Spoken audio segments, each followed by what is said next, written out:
Baik, seterusnya kita lihat strategi bertahan dalam situasi bermain. Oke, dalam situasi permainan. Oke, formasi 5-4-1. Oke, formasi 5-4-1. Oke, formasi ini menggunakan 5 orang pemain pertahanan. Oke, LB, CB ada 3.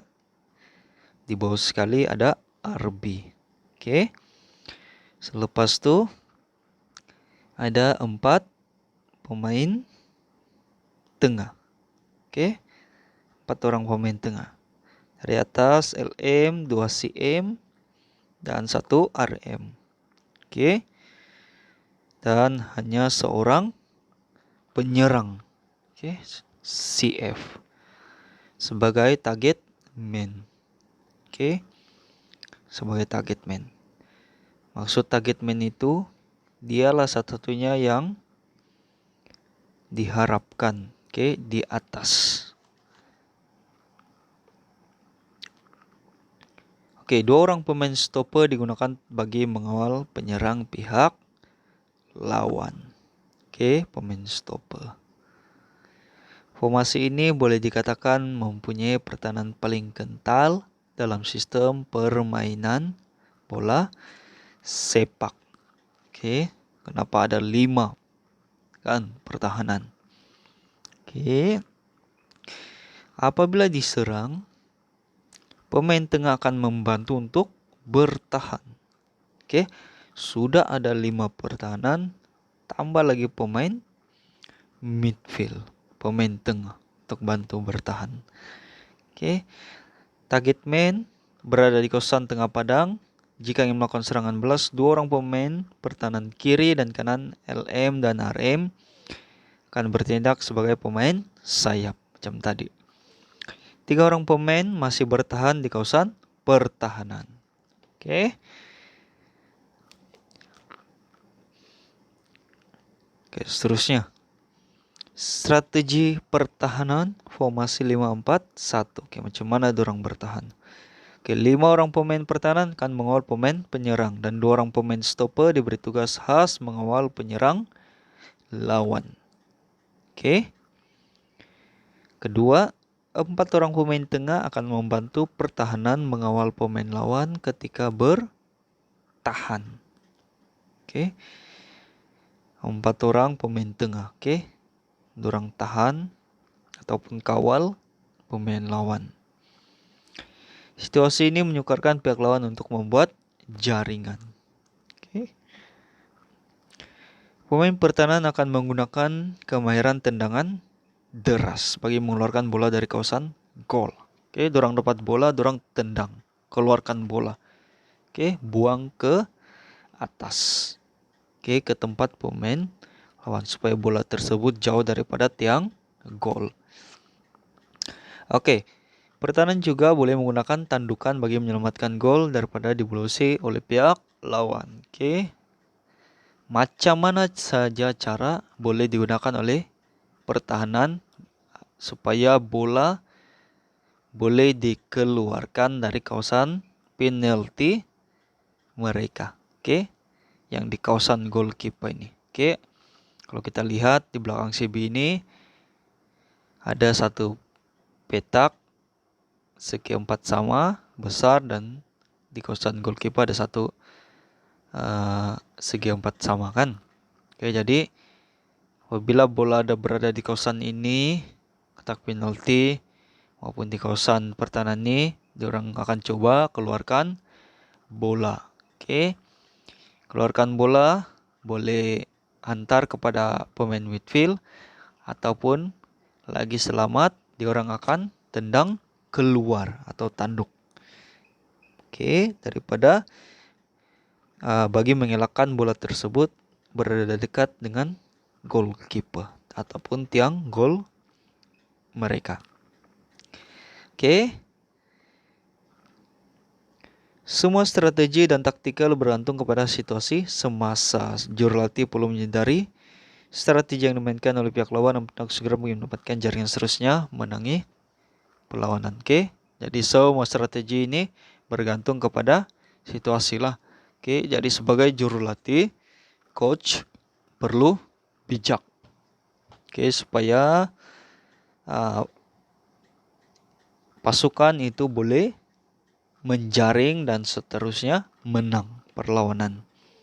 Oke? Oke. Mesti tanyakan tadi apa itu stopper. Stopper itu pemain pertahanan tengah. Oke, CB, CB, CB. Oke, center back. Nah, itu stopper yang mengawal penyerang pihak lawan. Oke, dia orang akan bersama dengan penyerang lah. Oke, target man. Oke, target man itu maksudnya penyerang tunggal, satu-satunya penyerang. Oke, itu target man maksudnya. Oke, seterusnya. Cara bermain dan menentukan pemenang. Oke, macam mana bermain dan menentukan pemenang.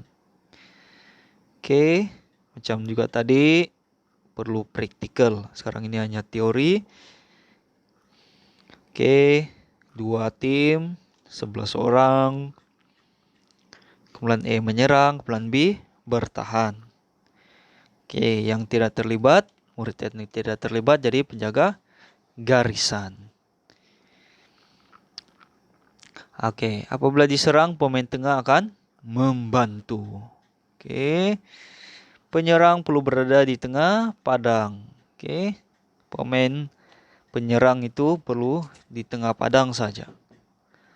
Bersedia untuk melakukan serangan balas. Oke.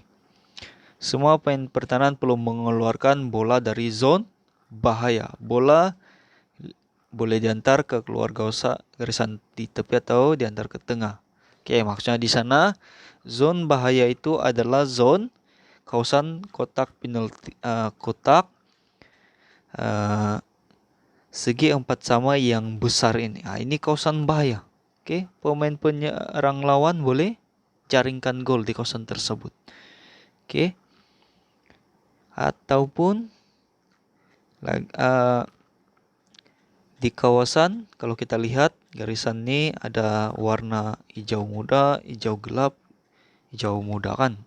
Oke, jadi itulah untuk 3 garisan jalur kawasan bahaya. Oke, itu boleh dipanggil dengan kawasan bahaya. Oke, keluarkan bola pertahanan. Oke, sama ada dorang tendang, maksudnya ke tepi itu di kawasan garisan nih. Oke, garisan ini. Oke, garisan out. Oke, seterusnya. Pelbagai kemarin mendang perlu digunakan lah. Oke. Banyak cara menendang. Oke. Banyak cara menendang. Kedua, dua kumpulan akan bermain dalam situasi. Oke, mesti main betul-betul lah. Oke, bukan yang setakat mau tunjukkan cara menyerang, cara bertahan. Mesti main dengan betul. Oke. Oke, kumpulan yang dapat menahan bolos dikira sebagai pemenang. Oke, maksudnya di sana adalah siapa yang tidak dapat maksudnya gol tidak dapat dijaringkan, maksudnya diorang akan menang. Oke. Kekuatan dan kelemahan formasi 541. Oke, apa kekuatan? Diguna pakai bagi jurulatih untuk memilih untuk bertahan dalam suatu perlawanan. Hal ini menyukarkan pasukan lawan menyerang dan menjaringkan gol.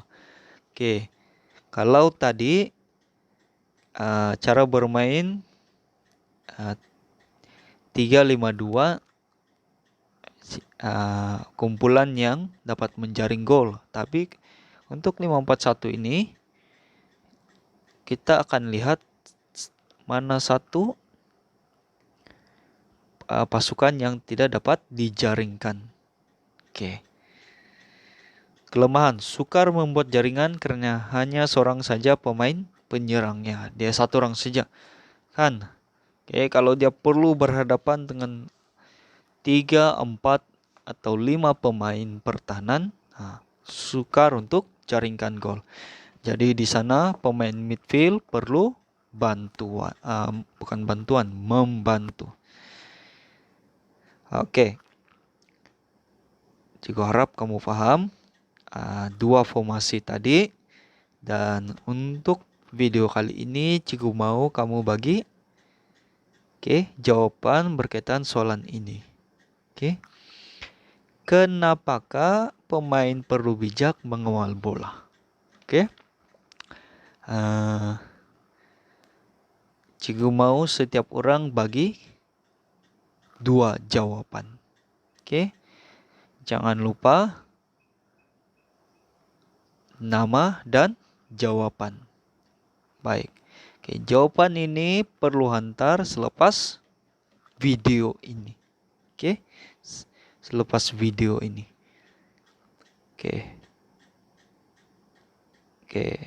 Dan sebelum kita tamat sesi hari ini, cikgu harap kamu dapat paham, dan kalau ada apa-apa soalan boleh bertanya.